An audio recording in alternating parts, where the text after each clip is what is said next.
Hey everybody. Hey, what's going on with you? We are in Sanford, North Carolina, and we still want to reach out and have our Walking with the Simons. So today we are going to talk just a little bit about boundaries, setting boundaries, whether it be work, relationship, with your kids, with your mate, just setting boundaries. Like, what are some boundaries that you set?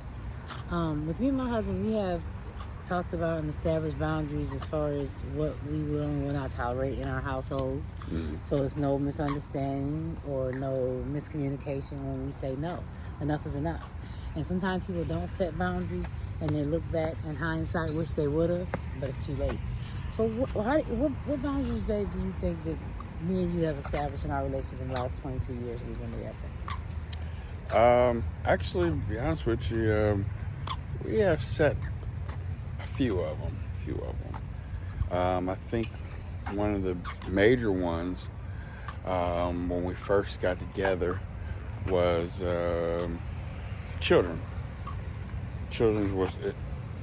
You gotta listen though. I mean, I know people. My kids. I understand that, but when you become married, you are as one. A lot of times, people want to go ahead and put the kids in between the relationship when it should be the husband and wife together, and then the kids. So sometimes you get to the point of having the kids overrun your relationship. And let me do a PSA right here. Don't come in my comments talking about I'm wrong. Everybody has an opinion. But when me and my husband got married, my husband became first. My husband before my mother. My husband came before my kids. My husband came before my job. My husband came before anything. So you people out there who's continuing to put your parents and your kids before your mate, and you'll find out yourself being a cat lady or a can man because you're going to be by yourself, you and your mother or you and your father or you and your kids. You can't do that. When you marry somebody, that's your number one priority. But just like you don't want certain things to happen, you got to be able to receive when your mate tell you they don't want certain things to happen too. It can't be all one-sided. If you don't want them to do a certain thing, you can't expect them. Like, I couldn't expect my husband to tell me, you know what? Just example, y'all. Nobody. Nobody. But you couldn't expect my husband to say, you know what? Your son is 18 years old and he needs to get out the house and get his own thing. But then his son living with us. Yeah. You can't tell him, oh, well, you know what? I don't want your mother to live here with us. And your mother living here with us, but then his mom moves in. Yeah. If mamas ain't living here, ain't nobody's mama living here. If kids ain't being here grown, ain't nobody kid being here grown. Yeah. Now, I'm not saying if your kids, fall on hard times, if they need a helping hand, you help them up. Right, We believe absolutely. in hand ups, not handouts. Yeah. We'll help and do anything for our kids, anything at all. But at the same time, don't get it twisted, don't get it misunderstood. We raise men, not boys. We raise women, not girls. Right, yeah. And a lot of times we find ourselves getting caught up in that. And a lot of relationships get in trouble.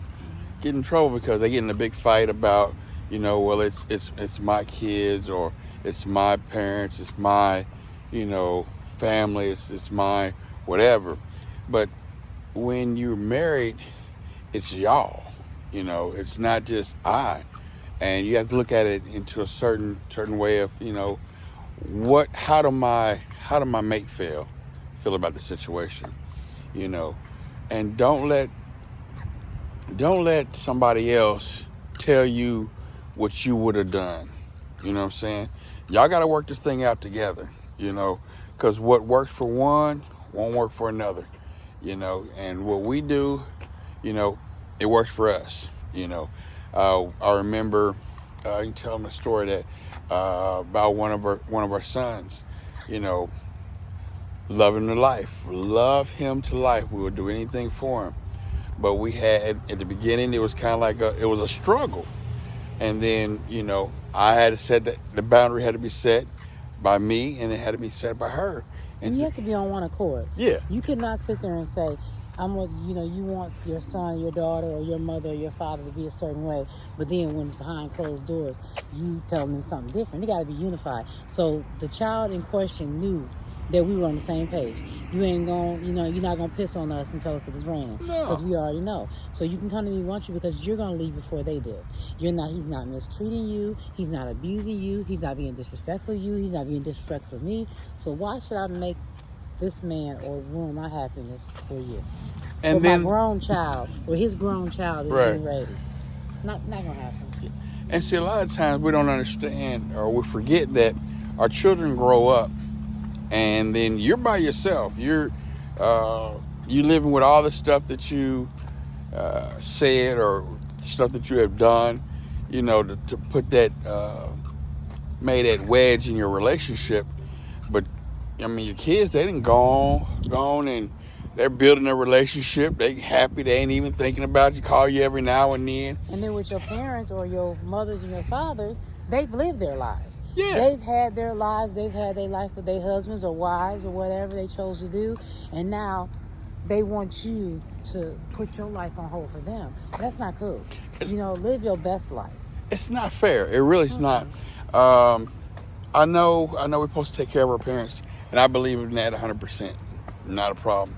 But sometimes, and we don't all know, but some people know about that, some parents are trying to get in between your relationship.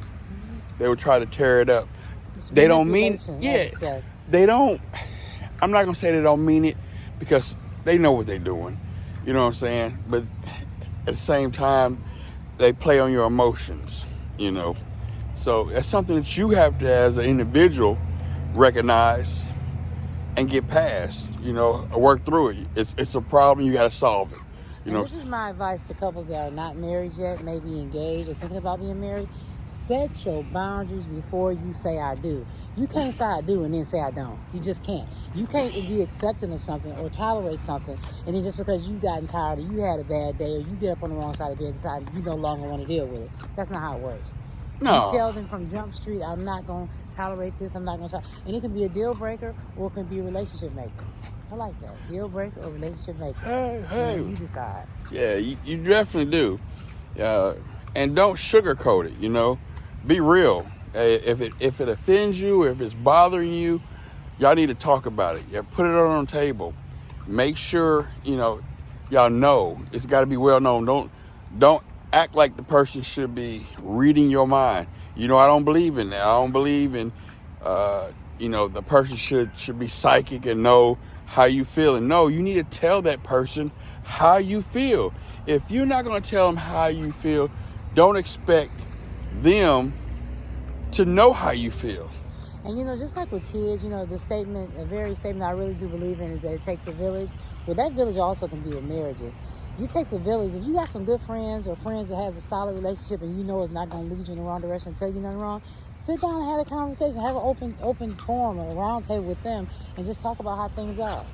But okay, we got to go. We got some friends pulling up. Yep. And y'all have a good one. And remember, boundaries.